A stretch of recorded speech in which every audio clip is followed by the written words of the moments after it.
Hello, ladies and gentlemen. Welcome back to the GrindCast, the podcast about B movies, grindhouse, and exploitation cinema. My name is Alex. And I'm Landon. And the film we're going to be looking at today is Suspiria from 1977, directed by none other than Dario Argento himself, starring, Jessica Harper, Stefania Cassini, Barbara Magnolfi, and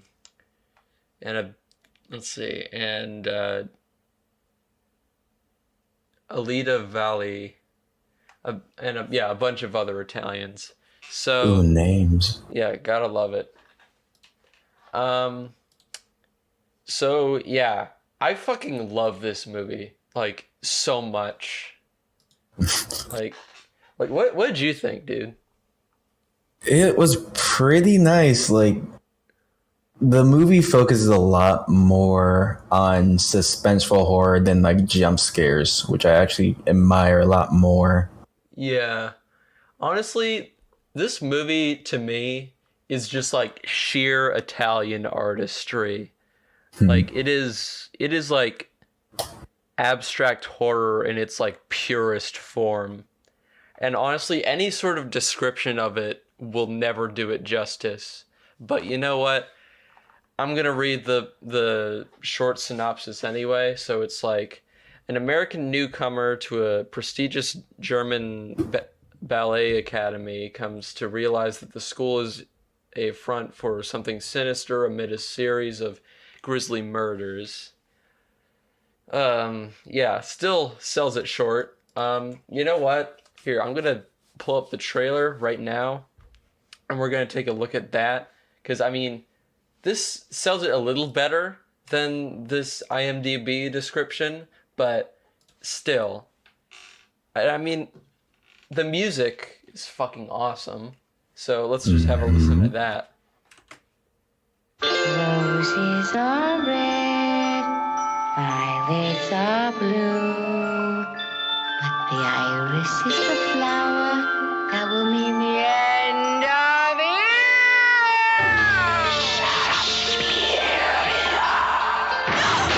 You can run from Suspiria.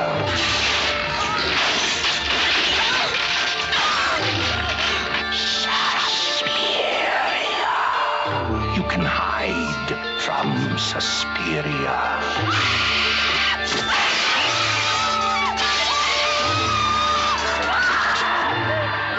Suspiria. But you cannot escape Suspiria. The only thing more terrifying than the last 12 minutes of Suspiria are the first 92.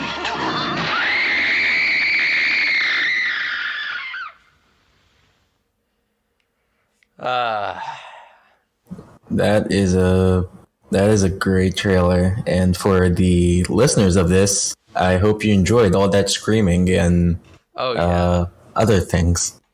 Yeah. I honestly, this fucking movie, dude. All right, you know what? I gotta say, it's pretty auspicious that we're reviewing Suspiria, which is like a pinnacle of B movies, during Oscars week. Yeah, it is kind of like a global pinnacle of like B movies. You're right. All right, so let's just jump into it and let's look at this movie. All right. So we got this awesome credit sequence with the music, which I'm gonna just skip over, and then we go to this German airport with very pretty lighting for a airport. Like, damn, dude. I never knew German airports liked red lighting, but okay. Yeah, like you'd only use that in an airport if it was on full alert, if like a fucking plane or something was on fire. Then it's like we get this part where it's like, just keeps cutting back and forth between Susie and like the exit of the airport, and we get introduced to that awesome like unsettling lullaby music. I liked this scene like the most, even though it was really short, because it kind of showed like a disconnect of, an American person going out into some scary unknown force international wise. Yeah, she isn't in Kansas anymore. Or New York. And it kind of shows you're not in New York anymore. If this taxi scene's like, taxi's like, fuck off. This isn't, what are you doing? You're not welcome here. Get back while you still can. Go back. So then after like several taxis, finally gets one because she has to run out in front of it. Like, hey, like, come pick me up or like run me over and suffer the consequences, bitch. And he'd still like make up like she was crazy and got in front of the car.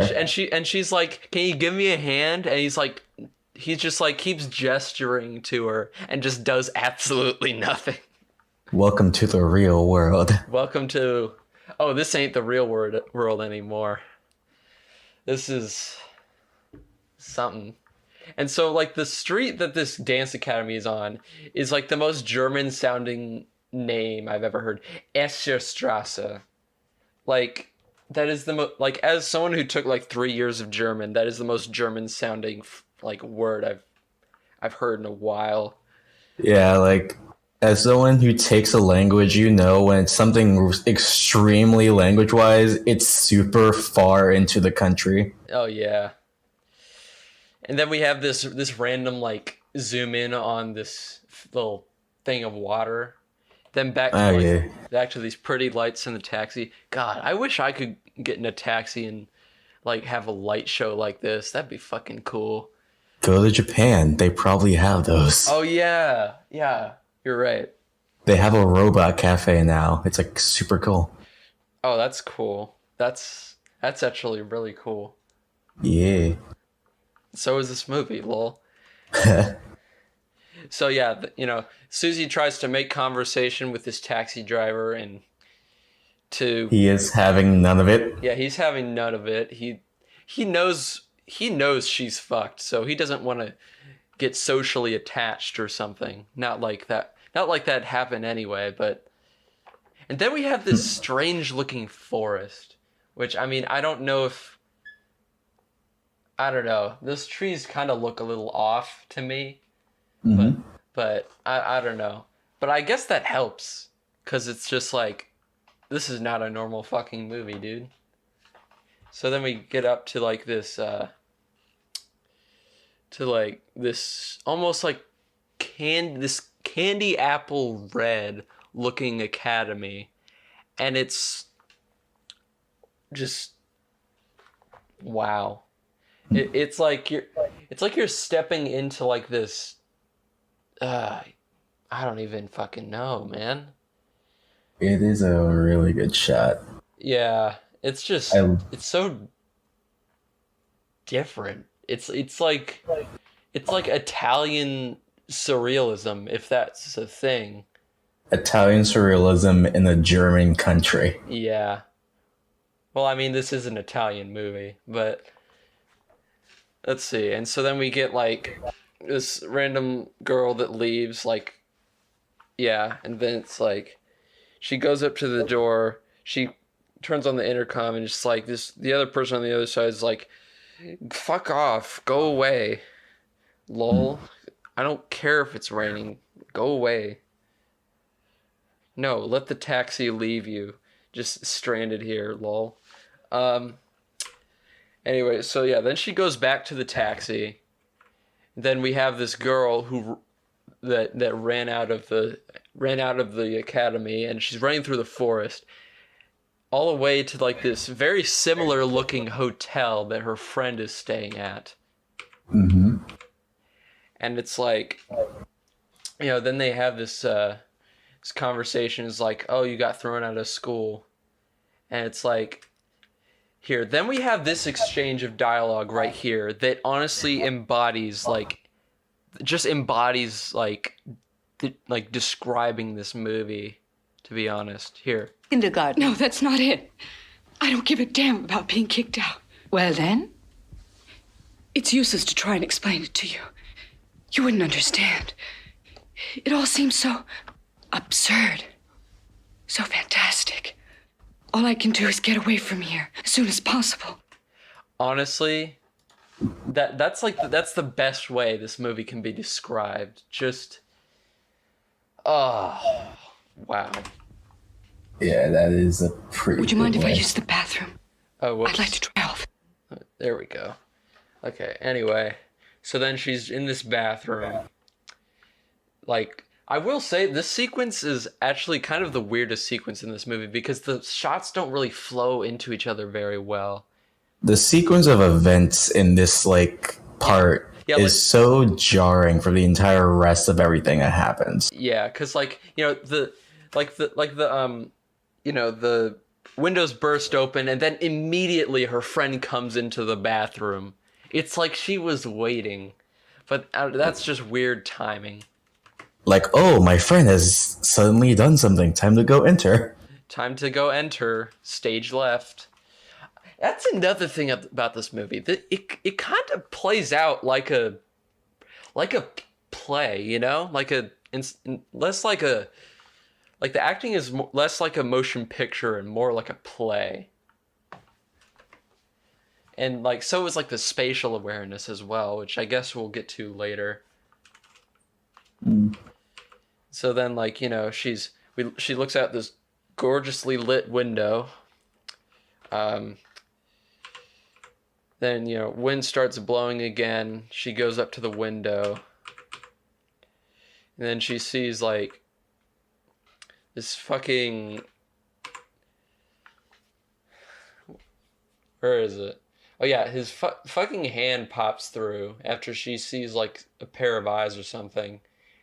And then it's like immediately again, like her friend is like just pounding on the door. Like no like looking up from what she was doing, just like immediately just I need to play a role in this like right now. And then it's like face goes through the window. Then goes to the... And then she's all of a sudden, like, outside the window now. I thought she was on the roof, and I was like, how the fuck did she get on the roof? I think she is kind of on the roof. She is. Yeah. That one shot, that one, like, part where, like, the guy just, like, goes up, stabs her, and then pulls away is the funniest thing. Yeah, it's just like, boop, got him. Got him again. Got him again. Here, let me get this really stiff-looking rope. Tag, you're hit. Got him again. Got him Tag. again. It's just this shot trick, right bro. here, like open, like her fucking open breast cavity of her fucking heart, dude. That's fucking metal, dude. Yeah.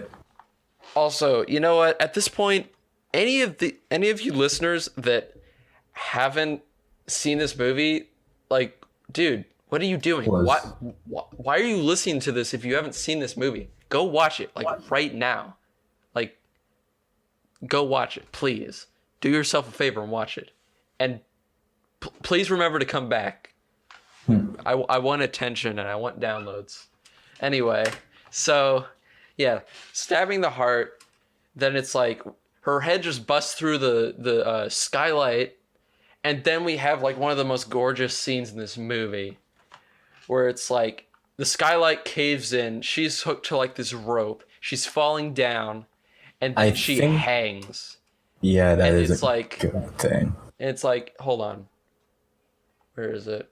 This shot right here, this fucking shot right here is like, this embodies this movie so well. Just like that and also like this interesting thing that I see in a lot of like Giallo movies, which is what this movie is. It's an Italian horror. Is like this very like super saturated red blood. It's almost like candy apple red. Like, look at that, man. I agree that it works in like a good amount of places, but there are some noticeable parts where it doesn't work as well or it looks fake. That's the one grime with this. Well, I feel like it was never supposed to look real. I feel like it was more for the sake of style over realism. Because, I mean, let's be honest, this movie is not realistic by any means. But look at that. Just big-ass glass shard. The one glass shard that isn't, like, colored for some reason. Just gotta give it to your boy for getting the double kill. Yeah, like, get that fucking glass collateral. And then we have, you know... Le Blind Man. Le Blind Man and his adorable, innocent Pupper. dog. I want him. He's cute. He's a good boy. I love Germans so much. Yeah. And so then, like... Where is she? Susie shows up, and it's like she kind of just like looks around, like just like, where's the school? Can you find it? Oh, there it is. Again. Donde es la school? Yeah, it's kind of, again, it's kind of like a play a little bit, just the spatial awareness. And then, well, I think it was supposed to like emulate ballerinas, right? Like emulate how dramatic they have to be. Yeah, I think so. And then we have, let's see, what's her name? Le bitch. I forget if she's Madame Blanc or if she's Miss Tanner. But she has the smile of a fucking psychopath. Like, seriously. And like she sounds like it too. I'll probably try and remember to show a little bit of that audio later. But yeah, like that she's got the smile of a psychopath. Then, you know, this older lady, or this, what is she, like the vice president who was an experienced ballerina. Yeah.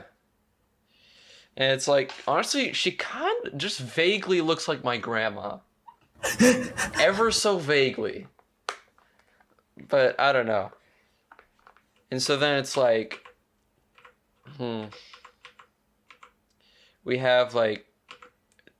she's like meeting with the police about like the murder of that like recent ex-student. And then like, you know, Susie gives some information and let's see, they go up, and then there's this exchange where it's like, you know, you have Pavlos here, and it's like, he's really ugly, isn't he? Don't be afraid to say so. He can't understand. I loved Pavlos. Honestly, yeah, Pavlos is a real G. You fucking dicks out for Pavlos, am I right? Yeah, honestly, Pavlos is the real hero here, even if he is technically part of the whole witches conspiracy. But oh yeah, spoilers, this is about witches, guys. Well, yeah, honestly, if you like I said, if you haven't seen this movie, like, that's your own fault. Like, go watch like right now. Also, another thing that you'll kind of notice with a lot of these characters is that like originally in the original script, Dario Argento wrote these ballerinas in as like 12-year-old girls, and so like actually on like as an advisement from actually Dario's father, I believe, he was asked to like change the name. I mean, not the change the name, change the age. Yeah, change the age to like early 20s or late teens or something. But like the like it's still kind of shows in the dialogue. Oh yeah, like how they interact between each other. Because like I didn't think, like, there are some weird parts of the dialogue in this movie where I didn't understand. But now that you said, oh, they're supposed to actually be 12, but he had to write that out, you can kind of see how he forgot to edit out some of the dialogue that shows that they're 12-year-olds. Yeah, or just like, yeah, because I think it's just like, the only change he made was just like was like a actress choice, and that was Yeah. So then we're introduced to Sarah, basically our secondary protagonist. So it's like, then we have this piece of dialogue right here. Hold on, let me just. Well, this is the emulated of like the dialogue you forgot to take out or edit. Or like forgot to like rewrite. So it's like, here, hold on, let me just turn the. Same with me at first. Then I found out it's a charming habit around here. Susie. Sarah. I once read that names which begin with the letter S are the names of snakes.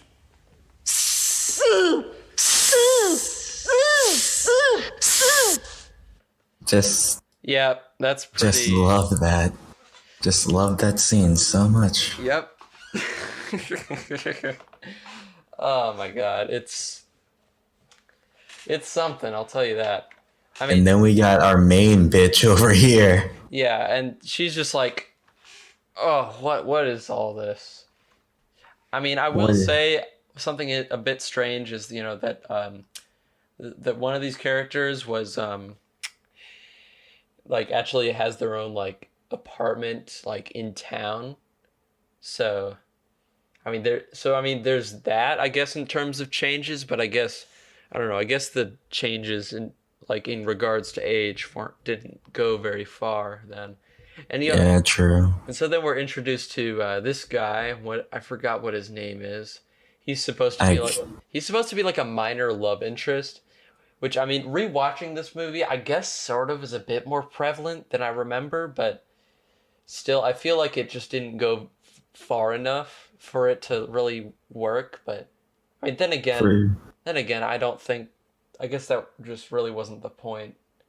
For me, my brain is like instantly saying, "Oh, this is a person who is opposite sex and is always around the main character. In the 1970s. This might be Yep, this is a love interest. Look at that, audience. Love interest.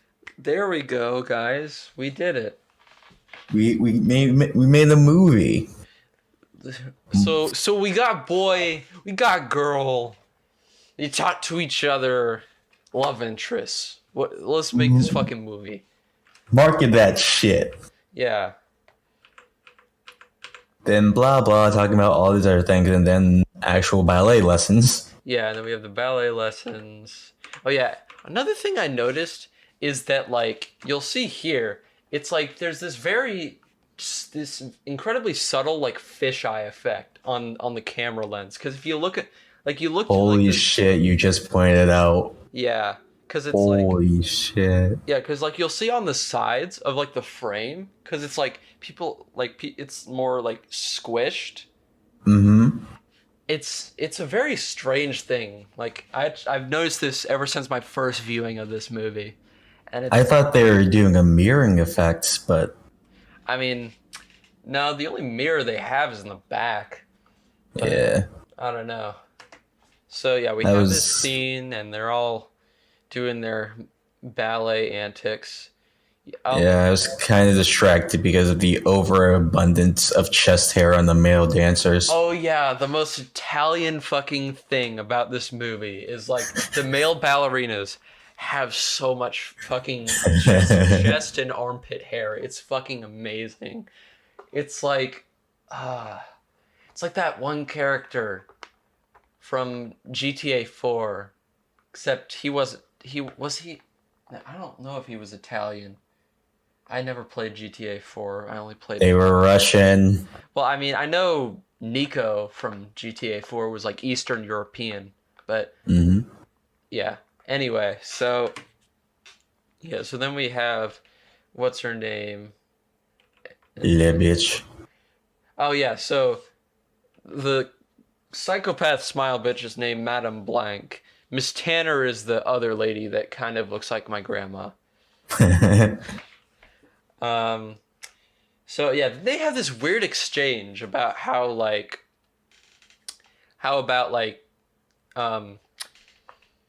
like Susie was supposed to like be like living at the school, but ended up living at Olga's, and so then it's like, yeah, it's a really weird exchange because it's like people are acting like it's just like sort of strange, but it's really wasn't or something. I don't know. Yeah, I can agree. It was a very strange encounter. Yeah, which I mean, which of course was intentional because I mean, I guess they were just baiting her in. Which I mean, they end up doing that later, as you'll see. And so then, Plus, oh yeah, guy walks onto camera again for like no reason because he probably could have put those shoes on like anywhere else. Enter stage right.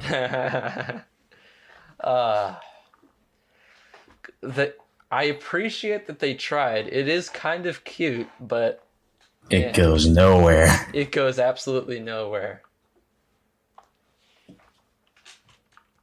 Oh yeah, and then we have like this scene right here is where things begin to get interesting. So then like she goes into this hallway headed towards the other ballet room. And so then like this maid and the Maid's son? Actually Miss Tanner's nephew.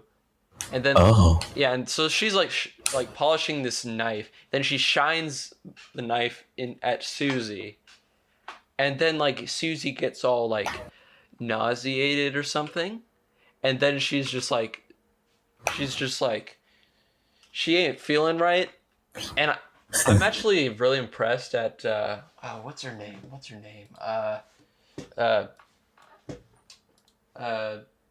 Jessica Harper's performance here, because it's like she plays it off like really well, and like all the way until the end of that sequence. An interesting thing that I notice, because I love small details in movies, is when the cook and the nephew shine the knife into her face, you can see them both smiling. Oh yeah. And then when the light is gone, they go back to a regular expression. Oh yeah, I noticed that with the nephew. I didn't see that on the maid's face. But yeah, the smile on the nephew's face was fucking creepy. It was one of those like ominous looking like triangle smiles.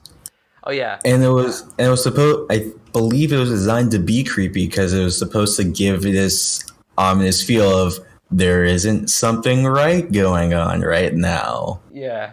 But as an audience member, you don't really notice that because our eyes are more likely affected towards the light. Yeah. So it's only on the second viewing you get to see this. Yeah. So another thing is like, you know, Susie tells oh wait, no, it was Miss Tanner that that's the psycho bitch. Yeah, so it's like she tells Miss Tanner, "Hey, I'm feeling a little weak, feel a little nauseous," and then Miss Tanner's just like, "Fuck you, you're doing it anyway. You're doing the routine anyway. It's easy, lol." And so then, it's not like you're gonna die, lol. Yeah, and, you know, then she starts, you know, drunkenly, like half drunkenly dancing. And she looks like she's in agony. It reminds me of that time I think I had like, what was it? I think I had like, what was it called? It was like this thing in elementary school. I had like the norovirus or something. Ooh. Yeah, I had that at one point. It kind of, like, honestly, I'm imagining what this probably felt like, and I think I might know. And it's like, just like, you just feel like your body's shutting down. And it's like you're dying. Yeah, your body's just giving out at this point. Yeah, just like you're super fucking exhausted. And so then, you know, she begins to stumble in like this really artistic looking shot. And then like Miss Tanner looks down at her all angry. And then it's like she's bleeding like candy red shit. Yeah, and then we have like, you know, Miss Tanner trying to like force water down her throat. Just keep drinking, drink it. You must drink. You must drink. Blood loss to hemorrhage is gained back. Is gained back by the, what was it, is gained back With instantly intake with the of fluids. with the intake of liquids. And then we have Yeah.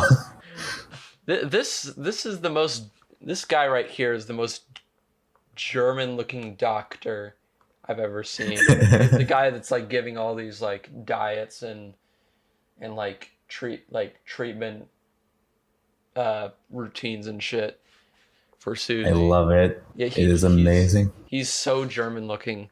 And then it's like, you know, he comes up to her with a needle.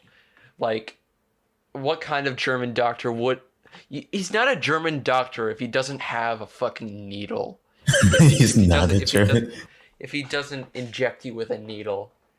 Because it's like... It's great, because it's like, even like what's in the needle is like evil or some shit like that.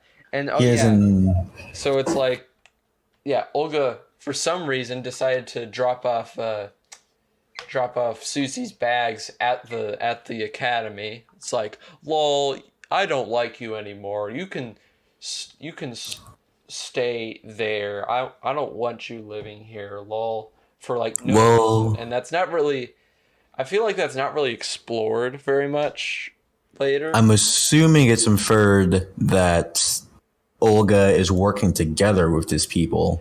I don't know, because it's like we never see Olga again. Like from this point forward, I think we might see her in like one shot or something, but it's like never like, it's not like her working with anyone.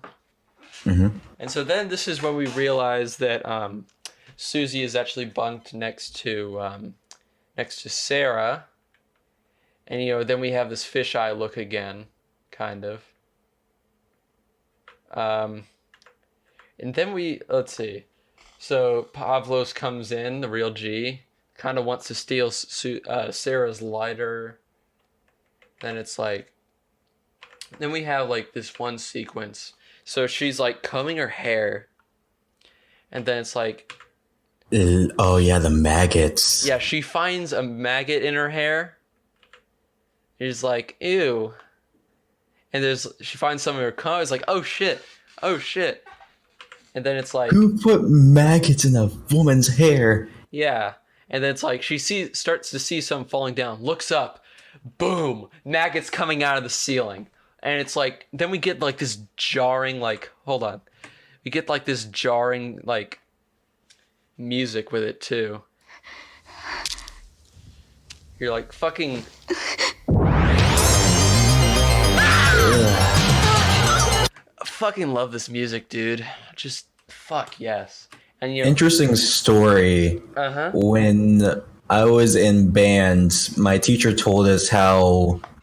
if you're a woodwind instrument, you need to change your reeds and like the wooden part of it constantly, because if you don't, it gets infected. And the best case for this was when he had a student who wasn't playing the instrument really well because something was going on. He took the reed, took the wooden part of it, and started peeling it off. There were maggots under the wooden part. And the girl just, yep. Ew, what the fuck? Yeah, because she didn't change her reed regularly. How the fuck do maggots get to it though? So so the one thing I don't understand though is like, you know, like Miss Tanner and the guy, the quote unquote love interest, find the source of the maggots, and it's actually just like spoiled meat. It's not like part of like the witch coven's plan, but you know what? Who fucking cares? It's a cool sequence because it's like, it's so perfect with this movie. And so it was probably like an A. Lamau. It's like, A. Lamau, let's give off a red herring and like throw people off. Oh, that's true. So then it's like, so change of plans. We're all sleeping in the big room. We'll call it the big room. And then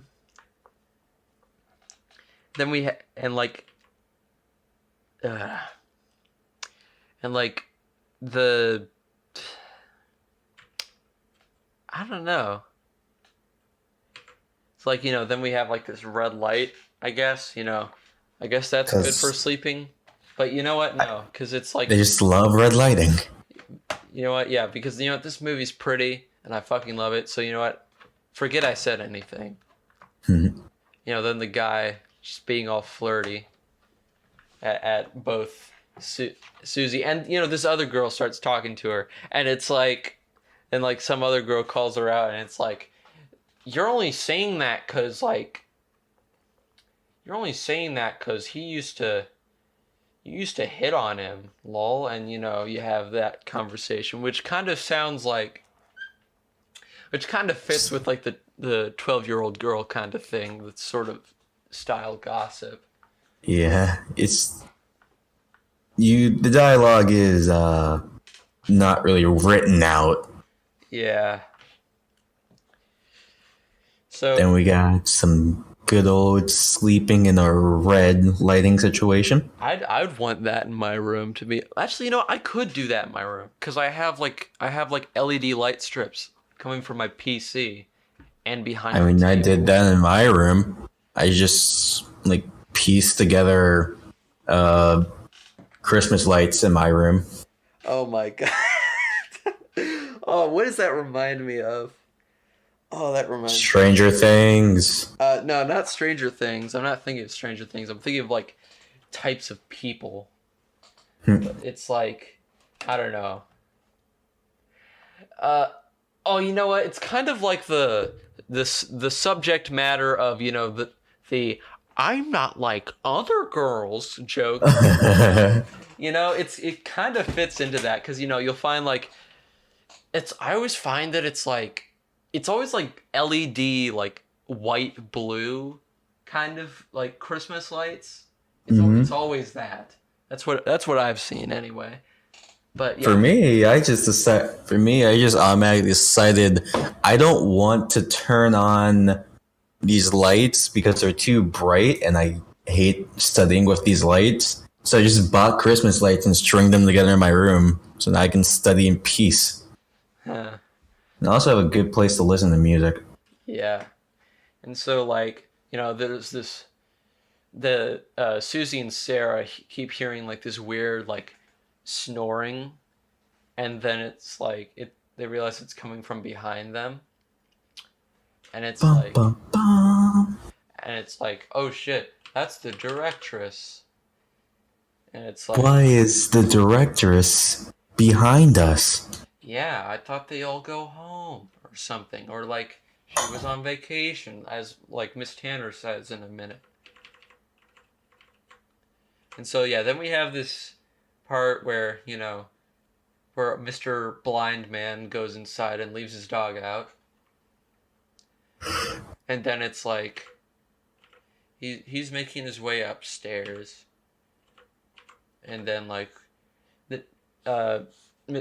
the nephew and the maid are going up to him, and it's like, oh my. Yeah, it's like, what the fuck did you think was gonna happen, dude? Let me pet the service dog. Let me pet the service dog. Like, no, it's more like a police dog almost. Well, actually, wait, no, it isn't. No, it isn't. What am I thinking? It's a service dog. Yeah, that's definitely a service dog. I just meant like in terms of behavior. But anyway, so then it's like... Well, actually, most service dogs, if you try to pet them, will instantly move away or like try and intimidate you because they're on duty. They can't do anything. Yeah. And so then it's like Miss Tanner goes in and it's like, do you know what your dog did? That miserable dog tried to mutilate the child. How dare you not have good dog? Yeah, or some shit like that.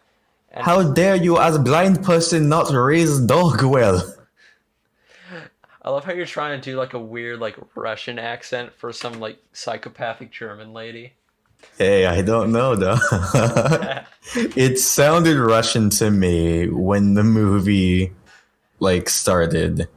And I checked the year, and my mind is like, okay, it's 1977. There might still be some Russian people. This person might be Russian. I'll choose that accent. I don't know. I feel like it. Honestly, it's kind of a weird accent because it's like it's not a very common German accent. It's like I don't know. So I have to love this scene where the teacher the pianist doesn't know where the person is and just stares at the sky yelling. What? The pianist. It's okay. Okay, my mind went there for a second. I thought you said penis. I know, but you know the word. Yeah, I forgot for a second because I'm just I'm retarded. But anyway, so then it's like good riddance, and then back to our boy Pavlos. Fuck yeah. Pavlos. Fuck yeah, man. He's our boy. I love Pavlos. Pavlos is daddy. Pavlos is daddy. I mean, he is. I mean, here, look at that look. Look at that face. Look at that face. Tell me that's not a lovable face. That is officially our thumbnail for this video. Pavlo's face. Oh, but I already made one. But anyway, maybe I should make another one. I'll think about it. I will think about it. You know what? I think I might have an idea, though. Look at that good face. Look at this dude. You know what? Yeah, I'll take a snapshot right now in VLC. Yes. Here, there we go. Got him. Okay, anyway. So he walks out all sinisterly like. And then it's like, we have this really cool shot where it's like it refocuses on just like a glass of wine. Yeah, on like Susie drinking like the glass of wine. I really like that. It adds more layers to the shot. Pro tip: never drink a glass of wine if you're sick, kids. It's not good. Yeah, it's not gonna help. It's just gonna make you sleep all the fucking time. But then again, that's what I do anyway, and I get away with it. Yeah, get a lot of sleep, because if you don't, you're gonna be a lazy bitch. Like me. And so then we have Sarah like listening out to like the footsteps and where they're going, and we have like this interesting little part where they're trying to like measure the patterns of like where they're going, and it's become the exit is the other way. Why are they going this way? Yeah, and it's like Sarah keeps trying to wake Susie up, and it's like, wait, doesn't Sarah know that like Susie is like part of Susie's diet is drinking a shit ton of wine? That's like, and then like later on she's just like, wake up, Susie, wake up!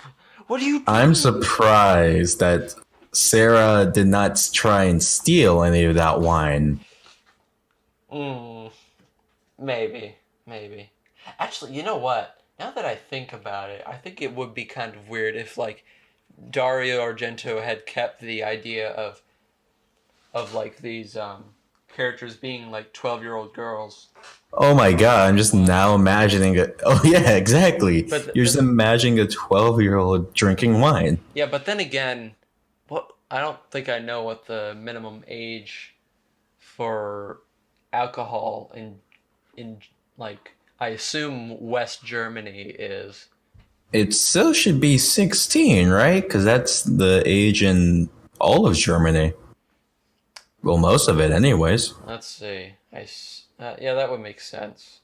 So then we have like these gorgeous shots, like Sarah's contrasting colors. It's so beautiful. Just like, honestly, this movie, it's like this is inspired like my like desired style for a lot of movies. Like it has inspired a lot of people because a lot of people are into just the blend and contrast of the colors. Well, I mean, it's not really the contrast. It's more of just like the vibrance and the almost like the sort of like uncanniness of it. Like I did a similar sort of setup when I made my comedy short, which you guys can check out on my YouTube channel. Not a great comedy short, but I feel like it was a good way to test out like lighting ideas. But anyway, so then we have like, this long shot goes to like the outside for some reason. Oh yeah, and then we have this part where Germany. gotta love German bars, man. Where it's That's like, the one thing I do want to go do in Germany. Just go to a bar. yeah, and watch men in lederhosen slap each other in the forearms. Marvel in the grandiose thing that is that. Yes. Agreed. So yeah, our little blind friend is here, and it's like this lady's like escorting out. It's like, okay, yeah, it's time for you to go. Even though there are so many other people that aren't leaving, and you're not even making a disturbance. It's time for you to leave. We don't like blind people in bars. Yeah. We don't serve your kind here. Oh no. So yeah, then he goes outside, and then it's like he goes to like this big square, and it's like he starts hearing noises, and his dog starts like spazzing out, and it's like just barking at fucking everything. He's like, what? Who's there? Who's there? Bork, bork, bork, bork, bork. Bork, bork, bork. Yeah, we should redub this entire movie. I'm down for a dubbing. Yeah, even though this movie is mostly already dubbed. God, that'd be pain. I am up for doing an abridged version of Suspiria. Yeah, and so then it's like the dog like goes ape shit on him. He just pounces on him for like whatever reason. Now I'm the master. Yeah, it's like witches everybody, and he starts chewing at his neck, and the freaking blind guy without his glasses on kind of looks like a really young Al Pacino in The Godfather. Oh no! Like here, like look at this for a second. Like right here, hold on. There, look at that. That looks like him. That looks like him. Oh my I god! can't be the only person that's seeing this. But anyway, so yeah, it's like more candy blood just going fucking everywhere. Then it's like, he's just chewing at this totally him meat that is just completely getting ripped apart. Honestly, I feel like the gore effects for that weren't great, and then it's like, these police start to show up. Dog's like, oh shit, you're never gonna take me alive. This one cop, he just keeps chasing after the dog, and the other one's helping the guy.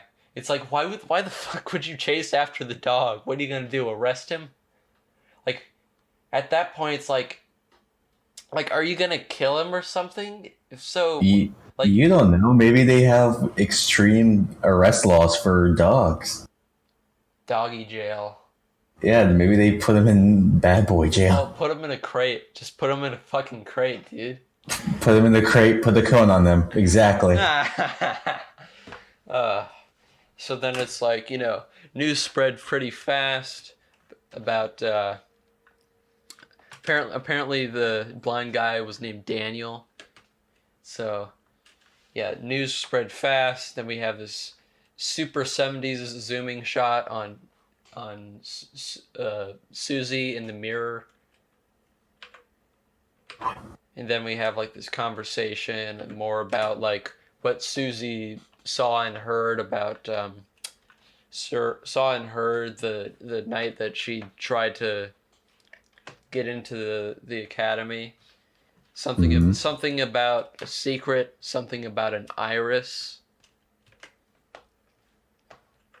And I love how she says that when there's like this little like group of flowers, and I mean it's like, huh. Like when you're rewatching it, it's a little funny because it's like, hey, Susie, it's right there. Oh shit, no, Susie's got AirPods on. Watch out, Susie, the witches are coming. Oh shit, she's got AirPods on. She got the AirPods. Run, boys, run. Oh no. Oh no. Why did I have to make that meme? Oh god, I just normified this podcast. Guys, how dare you? Oh no, I ruined it. I ruined this for everyone. You should feel ashamed of yourself. Yeah, I do. Oh yeah, and so then we have this awesome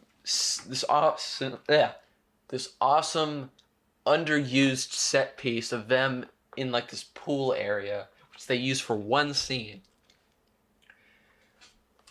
But it's like, it's really freaking cool looking. And so then like they talk more about like the teachers, as well as like another thing is revealed that that Sarah was the voice on the intercom that told her to like fuck off. And it's like, and she was also a friend of Pat, who was the girl that got hung at that hotel. And it's like she apparently gave Sarah these notes that had like all the secrets, or like all these like these like crucial observations about the teachers. Then we go back to like their hotel room a bit later. You know, Susie's like fucking knocked the fuck out, and it's like, Susie, wake up! My notes are gone! Someone stole them from me! Oh shit, the AirPods are still in there! Oh no, god damn it, no. Don't bring this shit back. Stop. This joke is over. Let it end. Let the joke end. But anyway, so it's like, oh no, my notes are gone. How convenient. How fucking convenient. I do feel like that. I am suspicious that may have to do with lazy writing, but I also kind of don't want to believe that because I love Dario Argento. So it's like, yeah, something about witches. And it's like, blah blah blah witches, blah blah blah things, blah blah blah cool green shot. Yeah, cool green shot. It's like, you know, supposed to mean like the lights are off, and it's like it's kind of like a night vision camera before night vision cameras, which is kind of funny now that I think about it. So she's like listening out to all these footsteps and shit. And when suddenly a light turns on and she's like scared and shit.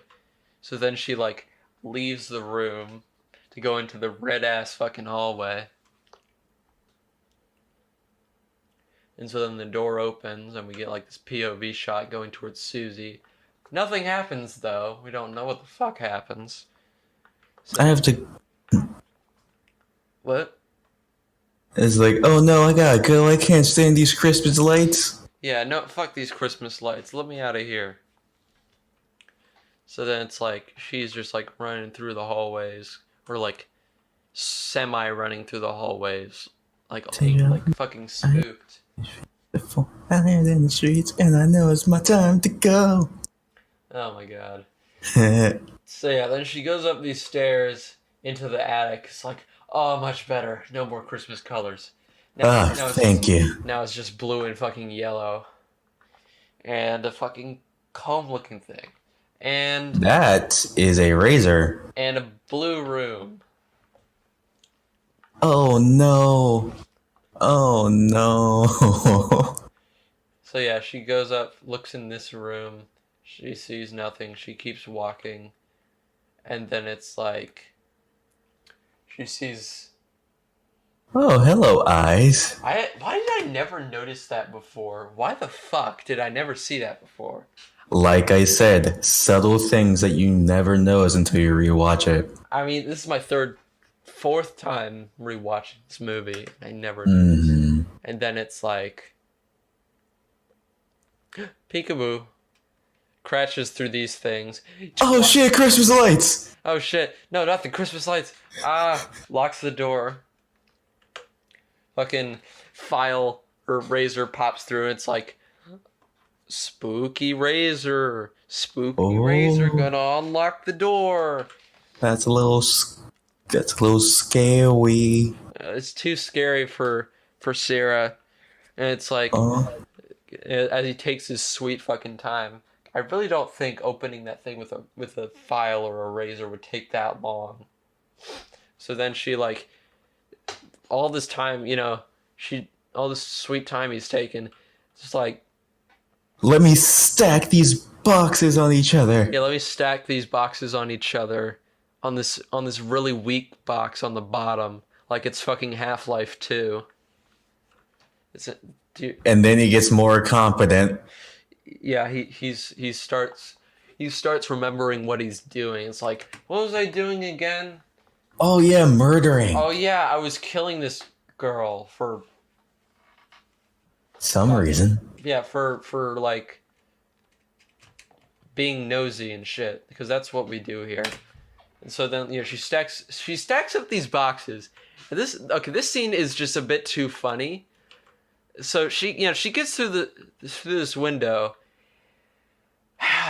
Okay, yeah, she sees this door, right? She sees this door. She sees the door on the other side of the room she just got into, right? Yep. And then she just like, she jumps down and she onto this fucking razor wire, dude. And it's like, dude, did you not fucking see this? There's no way you did not see this razor wire. Like, what the actual fuck? I'm just imagining, it's like, oh my god, he's coming after me. Oh, I know, let me jump into this nice little bead of cotton. Oh no, barbed wire! Oh no. Fucking nearsightedness as fuck, man. Barbed wire, my only weakness for some reason. Yes, because barbed wire is usually pretty overcomable, right? What are you trying to say here? I'm confused. Are you get over it? It's just barbed wire. What a fucking pussy. Can't even. What a fucking loser can't even get through simple barbed wire. Yeah, like, grow up, lol. Fucking idiot. Just cut the. What a fucking idiot. millennial. Just cut the wire. It's that easy. What a fucking millennial. Fucking pussies about everything. We live in a society. Fucking first world problems here, am I right? So yeah, she takes her time dying and shit. And then he finally comes up to her, slits her throat in this really awesome looking shot, by the way, because it's like, here, hold on, look at this. Like, covers her mouth, takes the razor. Look at that cut, dude.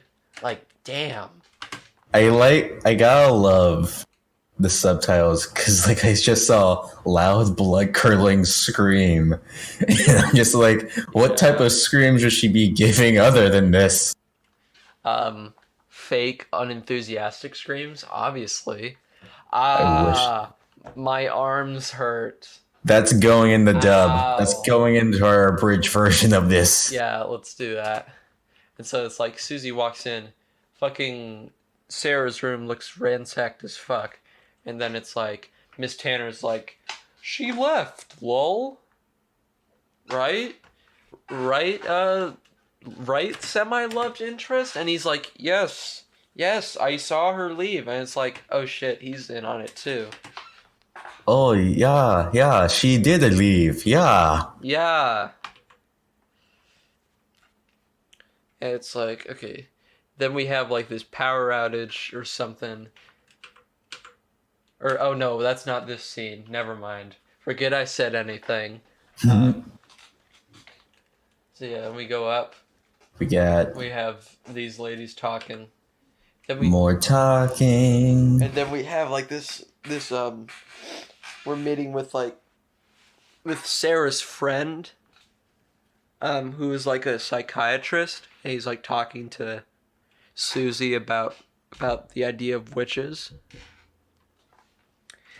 And this entire time you see him What? You see him drinking like this. I think it's like Coke without any ice or something. And and it's like no. And he keeps drinking it. And it's like it stays at the same level. No way. Same level of fullness this entire scene. I swear. No way. I need to see this now. All right. My life is not full until this happens. Like, I swear he did. Blah, blah, blah. Expositional century of a person of a psychiatrist talking about witches, even though he is a man of science. Don't know how this goes into play with. Yeah, he's witches are a mental illness. You know, easy psychiatrist response. You know, blank is a mental illness. Everything is a mental illness. Destroyed with facts and logic, libtards. Got him. Epic style. All right. So then it's like, I mean, he gives like a brief history about like the academy that was founded by someone who was persecuted as a witch. Oh, what the? Hold on. Oh crap. Oh, Mike. Crap. Not 77. Okay. That's too fast for us. Yeah, I didn't even know there was like a speed toggler. Yeah. So I hit that apparently he was messing with the speed functions and I was put it at 77. Yeah. Which would have ended the movie automatically. Yeah, probably.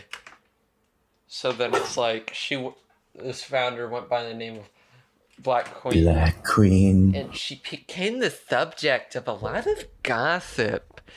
Ooh, gossip. I like gossip. That's fun. Anyway. Yeah, gossip in the 19th century. Yeah, imagine People's imagine People magazine in the 19th century. We would not have come to live if there was People magazine in the 19th century. Oh god. Yeah. So it's like, so then Madame Marcos died in a fucking fire, lol. You know, because like as they say in Monty Python, what do we do with witches? Burn them. We burn them. You've seen Monty Python's Holy Grail, right? Nope. What the fuck is wrong with you? God damn it, man. Why can't I make my fucking jokes stick? I was never raised to watch movies. You disappoint me. Banned from the podcast. Lol. Got him. Nah, I'll always be here. I know. Because I literally don't have anyone else to co-host this podcast. Jesus Christ. So anyway, yeah, he gives like this backstory about it. Then like he invites this other guy, this crazy looking guy, with like the dumbest fucking hair I've ever seen on a 70-year-old man. It's pretty dumb. Yeah, it's like, dude, wear a fucking like comb over. Like what is that? This is all happening at a banquet for psychology, mind you. Yeah. And like this guy is actually, the funny thing is he's supposed to be some sort of psychologist, but he's like, don't listen to what your friend says. This shit's fucking real. Oh my god. This shit's very fucking real. Listen. You hear all this shit about witches and you think you're crazy? Fuck you. This is actually real. Yeah, this shit's fucking real. Okay? This shit's very real. You know how real this is? Look at the Matrix. Even the Matrix think it's real. Yeah. Alright. Okay, and then so then she has this really cool, like very smart Well, is it smart? I guess you could say it's smart. It's like Yeah, she's smart because she decides not to drink the wine. yeah, she's finally catching on Huh. to this, and it's like Relatable protagonist, am I right? yeah, I guess. And so it's like, you know, she tries calling Sarah's friend again, and then it's like the power starts going out. Oh yeah, spoopy power outage. Oh no. Oh no. Frank! Hello? Hello? Frank. Alright. So then she puts what is that? Is that a fucking banana? That's a comb. Are you sure that's a comb? Why would she put a comb in the toilet? Because fuck society. We live in a society. So then it's like, yeah, she starts putting she starts throwing her, like, diet food in the toilet. You know, whatever the fuck that is. What is that, fucking gravy? I don't fucking know. I don't know anymore. Yeah, and then, like, she takes the wine, and then we have, like, this very pretty looking shot of it getting poured in the sink. Because, I mean, it looks exactly like the blood. Dude, wait. Wait. Dude, was she being fed blood? Dude. Fuck. She might have been being fed blood. It's the little things. Damn. But then again, why would blood knock her out? Maybe it's special blood? I don't fucking know, dude. But you know Who what? knows? But you know what? Hey, thanks for listening to my theory on Suspiria. Tune in next time when we talk about 2001: A Space Odyssey. Oh god. Now now the audience is going to be expecting us to review 2001: A Space Odyssey sometime. Well, you know what? No, because that fits into that doesn't fit into, like, anything that we do here. Like, that is a very mainstream A-list movie. Oh yeah. By no means exploitation. So it's like, yeah, no, we're not doing 2001, guys. Like, if you think that, go watch what's that other podcast? That other movie podcast. It was like, no, don't shout them out. Actually, don't shout them out. You know what? Yeah. You know what? Screw that. Just watch our shit. Watch our shit, please. Yeah, watch our shit. Subscribe to their channel. Yeah, like, subscribe on whatever platform you're listening on. Like, right fucking now, please. Yeah. So yeah, then she's like, this. Hold on. Tired of wine staining your fucking sink? Well, use your fucking hands, bitch. You don't have time. Use your hands, bitch. So yeah, she tries scrubbing it, and then she just leaves it, like, half scrubbed. It's like, Yep. yeah, this isn't suspicious at all. So yeah. Then we have like she starts going on her little journey through the house or something, or oh no, there's a fucking bat. This scene is a bit more funny than it probably should have been, because the thing is, it's one of those things where it's like, yeah, you, like, in a few frames you can see the fucking string, dude. You can see the string, and it's like oh, it's a bat. And then look at this. Yeah, and then it falls on the floor, and it looks like a toy. It looks like a fucking toy. And it's like, until it's like, wait, is it a toy? And then she covers it with a blanket, takes a stool. I mean, mind you, this is pretty badass. She just beats the shit out of the thing, and until you see this red mark on the towel, and it's like, fuck you, brother. That was an actual bat. Shit. That was a real bat. That is the most robotic looking bat I've ever seen.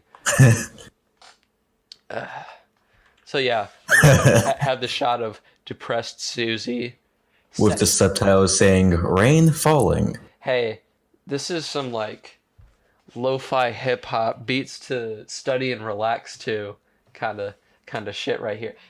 Oh my god. Except that needs more yellow and a lot less blue. More yellow, a lot less blue. Yeah. And like okay, this one, that scene right there. That's very okay. You know what? This makes Susie look like a fucking badass. Her smoking a cigarette makes her look like a fucking badass. Like I'm kind of getting an Ellen Ripley vibe at this point in the movie. Like I'm getting an old French woman like, let me tell you the story of what happened. Let me tell you the story of what happens in Germany. My husband or something. My husband. Husband. So then it's like she starts hearing the footsteps again, and she's like, "Oh shit! You know what? I'm gonna go explore." I'm gonna be a protagonist for 1 minute in this movie. I mean, she pretty much. Yeah, you know what? Yeah, you're right. Because Sarah's really shared that role at a lot of points in this movie. Mm-hmm. So then it's like, you know, follows like the same path that Sarah takes. She goes around, goes into the into the red hallway. You know, runs by the woman cutting up some meat. Yeah, cutting up that meat. And it's like, who's there? Guess there's nobody. Guess there's nobody there. Come back, we gotta cut up some meat. It's like, boop, here I am. Lol. Metal Gear Solid. Got him.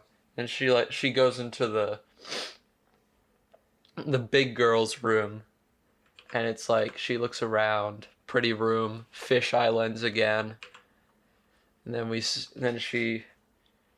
go over to the outside for some reason. This shot right here, this fucking shot, I love this. For those watching this, go to 1:26:31 in the movie. It is a really good shot. Yeah, then you have some good shit. Very pretty. I like it. So then she looks in the mirror and it's like, oh, look, this is flowers. This is an iris. And it's like, the secret. I saw behind the door 3 irises. Turn the blue one. And it's like, oh shit. And now it's like, oh shit, maybe the person wasn't. Yeah, it's like maybe the crazy bitch wasn't crazy so often. Yeah, it's like it's like a fucking Legend of Zelda moment, to be honest. It's just like, actually, you know what? Yeah, because remind me to come back to that, because there's another part of this later that sort of kind of adds on to like that old video game kind of feel. So it's like, you know, she goes into this secret passageway. Shuts behind her.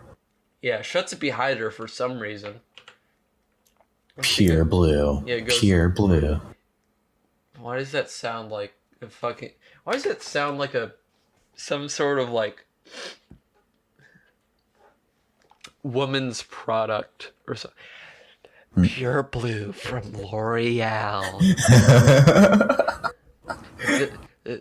The most vibrant, purest blue. I mean, this could like pure blue. I mean, if you cut this like a lot, then this could be a perfume ad for a person in the 1970s. Maybe. And so then we have this gorgeous shot of like this hallway. Like, this is like, you don't see a lot of yellow in this movie. It's mostly like red, green, and blue. And then we have like these shots, and it's like, oh shit, we found something now. And so she starts going through this hallway. We start seeing stuff on the wall. And then she goes up to like this curtain. And then she like peeks through there. Keeps going. Then it's like, oh shit, there's Miss Tanner. And and there's Madame Blanc, and then she's like feeding her something. It's like what the fuck? Cheese? Is that cheese? Is that a wafer or something? Like what the? It's fuck either is cheese or a wafer. Yeah, it's like, I mean, then again, wafers are always sort of a weird staple of like religious and occult ceremonies, right? Okay, so it's a cheese wafer. Cheese wafer. Cheese wafer. I'd eat that. I like wafers and I like cheese. That's good. That sounds good. She doesn't even eat the whole fucking thing. The thing's fucking tiny. That's because she's proving how evil she is. She's so evil. She doesn't she doesn't eat the whole tiny fucking piece. She's so evil. She doesn't eat a full cheese wafer, bitches. Like, wow, what an absolute mad lad. I'm sorry, mad lass. Mad lass. And so then it's like, you know, she's like, the American girl, she must vanish. She must die. She must disappear from all history. Yeah, we must wipe her from the face of the earth. And then, you know, he brings her a drink, and it's like, you know, starts drinking it. Probably wine, because you always have wine with wafers at religious/occult ceremonies. And then it's like, of course, you can't have a good cheese wafer without wine. Yeah, and then it's like, oh, the wine gave me the power, and I could fucking see the American girl right there. Look, guys, the American girl. Guys, I learned. Hold me back. Hold me back. I learned guys. While doing a witch ceremony, I learned the ability of preferential vision. Yeah, preferential vision. Wait, what? I can't say it correctly. Peripheral vision. Peripheral. All right, close enough. So then it's like, hold me back, guys. I'm totally gonna beat her ass. And it's like, you know, the little boy's like, hey, Pavlos. Go beat her ass. Go get her, Pavlos. Go, boy, go. And it's like, then we have like this spooky shot of dead Sarah, which looks, oh shit, you know what? Oh fuck. I just noticed. I never noticed this before, but she's got fucking pins in her eyes. Look at that. Damn. Holy shit. Why did I never notice that? Damn, dude. That's fucking... Honestly, very emblematic of this movie. Very emblematic. But you know what? Yeah. She got fucked up. Just the little things.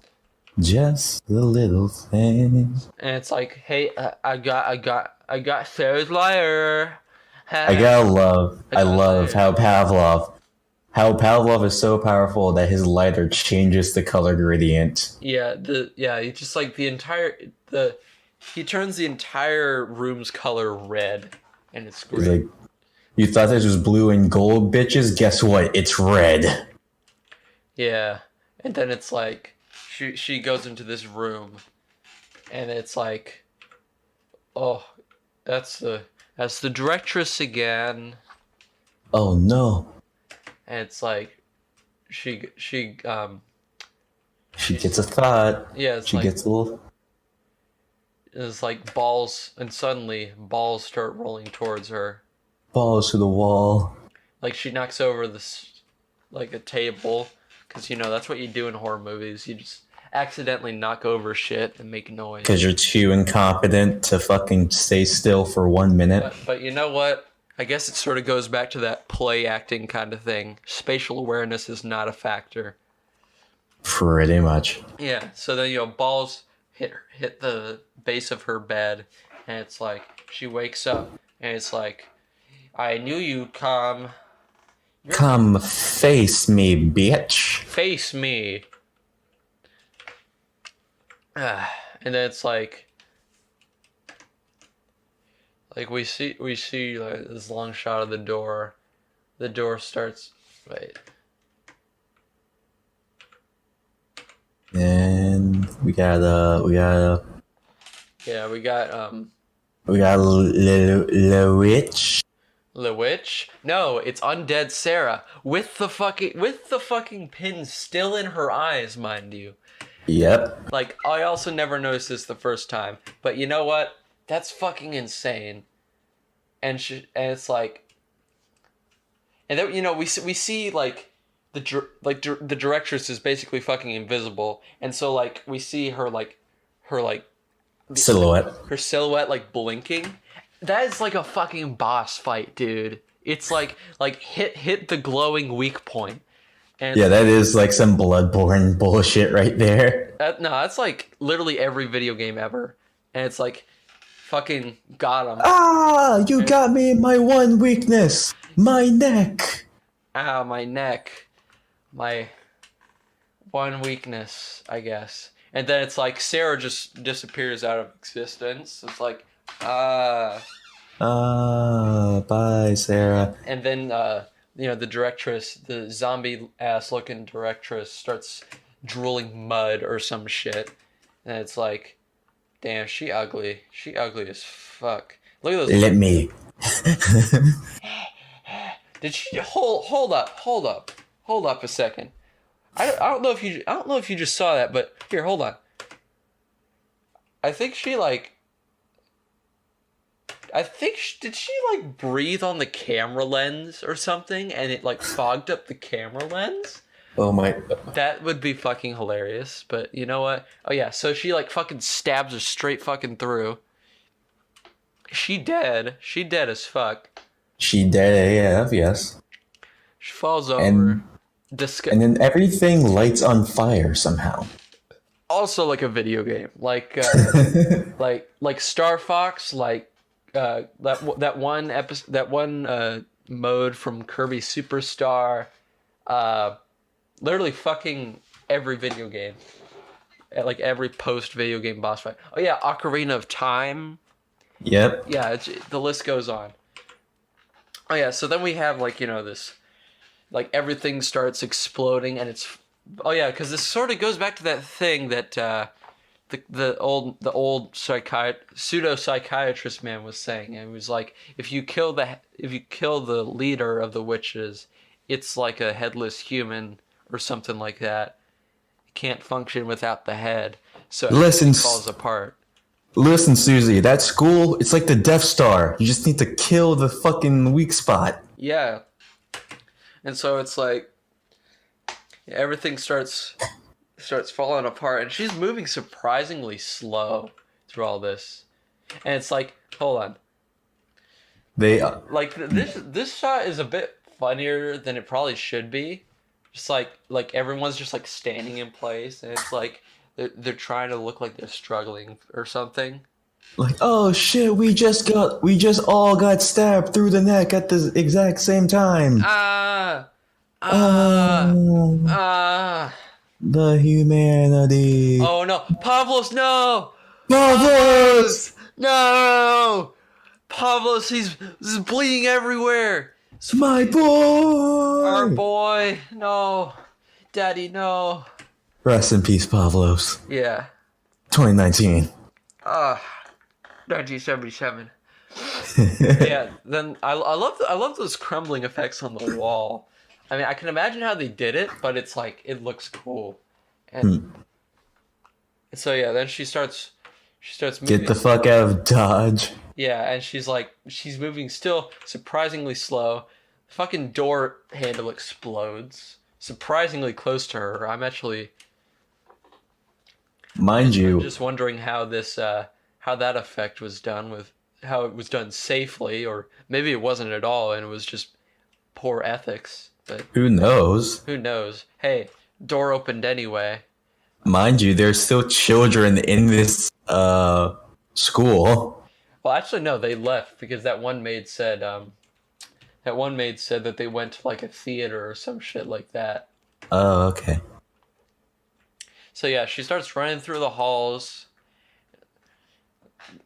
Surprisingly, the sequence actually isn't as long as I thought. So it's like, yeah, she's in the main room now. The main room is filling up with like dust now. And it's like, then we just like, shit's still exploding around her. she manages to get outside. She starts running. Get out. And it's like,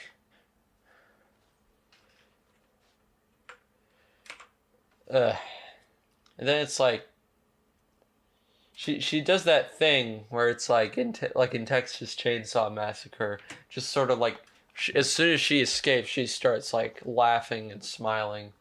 I'm out of the house and everything's fine. Everything is okay now. Nothing is wrong. Mission accomplished. We got him, guys. Ladies and gentlemen, we got him. And then it explodes. Roll credits. Screaming heavy rock music plays. That's the subtitles, kids. Yeah, not great subtitles, but you know what? Whatever. I think those are the best subtitles. But that was Suspiria. That's Suspiria, ladies and gentlemen. Honestly, probably one of the best Italian movies out there, next to like the Dollars trilogy from like, you know, like Fistful of Dollars, For a Few Dollars More, and The Good, the Bad, and the Ugly. This is still takes good second to that. Mm-hmm. You wanted me to remind you about the video game, like the video game-ness of this movie? Well, I mean, you didn't have to, because I already brought it up. But I mean, but still, it's hilarious because like, oh, it's the blue rose. Turn that, and then legit, when she finds a blue rose, she's like, oh. I should turn that. Yeah, it's like when you're playing a fucking puzzle game and it's like you take like an hour to find your way out, and it's like, oh, there we go. There we go. Oh, I was supposed to do that. Yeah. I'm a fucking idiot. God damn it. You really are, yeah. Honestly, this movie is pretty good. I liked it. I love this movie. What would you give this out of 100? Like a percentage? Out of 100? Yeah, as a percentage.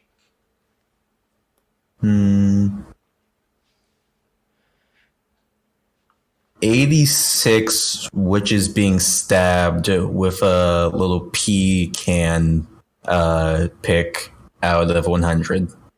Okay. How about you? I would give this like a 93, I would say. Because I mean, this is like, honestly, I feel like even now this episode like hasn't really done this movie justice, because this movie is pure Italian artistry, and I mean, that's all I gotta say. Yep. I mean, it's like, honestly, it's like, it's the 2001 A Space Odyssey of the horror genre, because it's, I mean, you could say the same thing about The Shining, but then again, that's also by Stanley Kubrick, so that's not a fair comparison. Yeah. But still. So it's, because it's like, it's the kind of thing that you can't really have described, that you can't really describe to somebody. You can't really It's just, you have to experience it yourself. You have to experience the movie yourself to really have an understanding of it. Because it's like, if I tried to explain it, well, you wouldn't understand. It all just seems so absurd. So fantastic. Got him. Got him. Anyway, so this has been the GrindCast. My name is Alex. And I'm Landon. And we'll see you guys in the next episode. Yeah. Peace, fellow kids.